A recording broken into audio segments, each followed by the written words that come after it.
What are the lessons coming out of the Scott Walker victory in Wisconsin? We're going to be talking about it today on Faith and Freedom. I'm Matt Staver, founder and chairman of Liberty Counsel. Joining me is Matt Barber, vice president of Liberty Counsel Action. Matt, there was a stunning vote with regards to Governor Scott Walker and his lieutenant governor, and they overwhelmingly ultimately won this voter recall and retained their positions as governor and lieutenant governor, and resoundingly defeated the recall ballot. And it really ultimately divided down a line of ideology, and it divided down a line of unions as well as non-unions, and the role of government.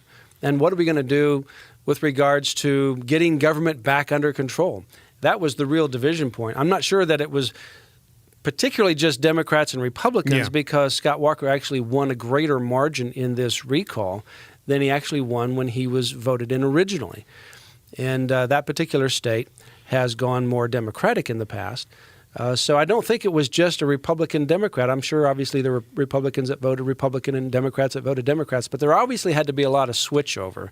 And so it really was a division regarding ideology. That and other issues that are going on in the country, I think, is beginning to suggest that there is a shifting of ideas, and there is a rejection of certain ideas as well. I think it's a shifting of the tectonic plates here, and this is just an early tremor of the earthquake that is going to come of implosion with the progressive movement. I sent out a tweet as I was watching this the other night, and I said, America has spoken. Tea Party, yes. Occupy movement, no. And that's exactly what this represents. It's a microcosm that shows that the American people have rejected radical secular socialism, the agenda of the unions, liberal causes, and that they are adopting fiscal responsibility, family values, the things that made this the greatest nation on earth. We know. Let's go across the ocean to Israel, just as a comparison. When Israel was founded as an independent state in 1948, in May of 1948, it was founded upon socialist principles. The ruling party was the Labor Party, and it was the ruling party for many years. And if you think about where Israel came from in terms of some of those original settlers, many of them came from Russia, or they came from European, somewhat socialistic backgrounds. And also, some of them had been there arising out of the kibbutz. And the kibbutz, or the kibbutzim, those are more socialist type of situations. So it became a socialist country. And many benefits were given to the community to help people settle into Israel. Well, now fast forward to 1982, 83. Inflation now is at almost 500%. Bibi Netanyahu is the Minister of Finance at the time, and they do some dramatic reforms. One of the things that they do is they privatize many of the industries, like the telecommunications industry, the telephone industry. It was owned by the government. It goes through a privatization process. A lot of these reforms happen. Like him, Governor Walker did some of these reforms to try to get government back under control, and there was this pushback. Bibi Netanyahu got pushed back in the 1980s. It ultimately hurt him politically at the time. He's obviously since recovered from that miraculously, becoming prime minister now for the second time, and now having the second or third largest coalition government in the history of Israel with 94 out of the 120 seats.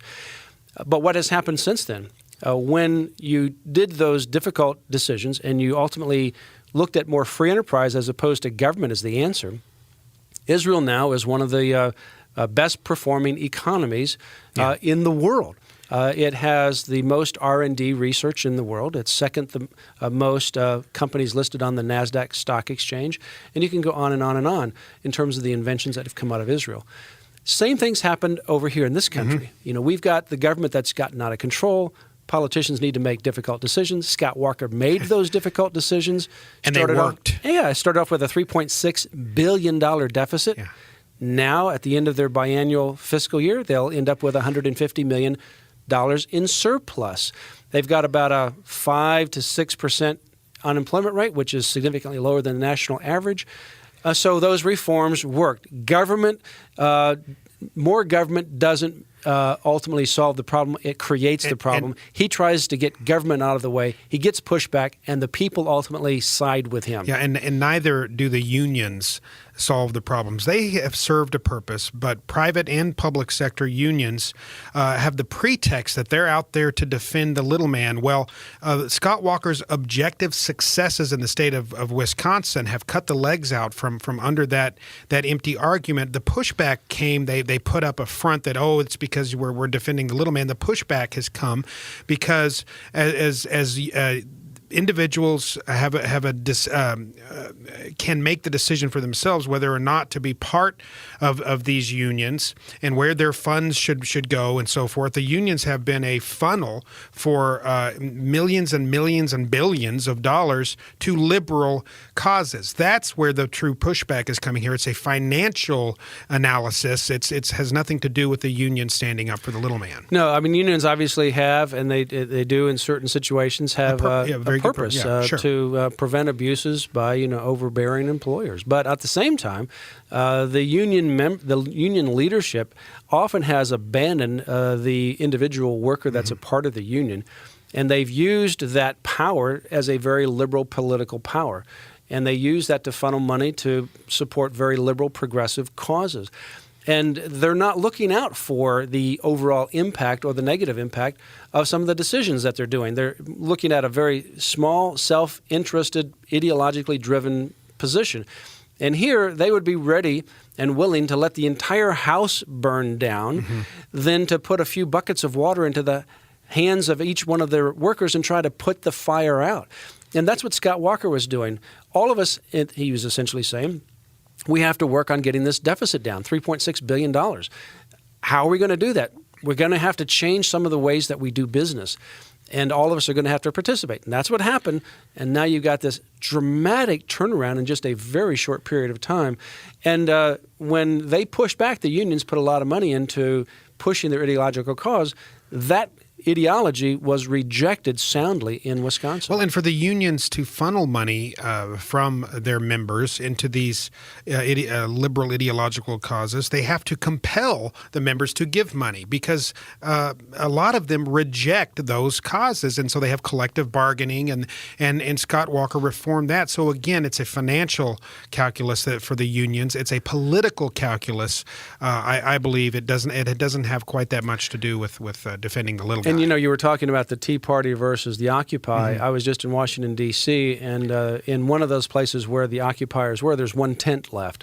And there's another one that was right across from the office where we are. There's only a couple of tents left. So that movement has just basically fizzled out. And if you look at this whole idea of this liberal progressive ideology, it doesn't work. We've seen satellite radio networks that want to have a opposition to the conservative, Air America. Well, what's happened? They went bankrupt.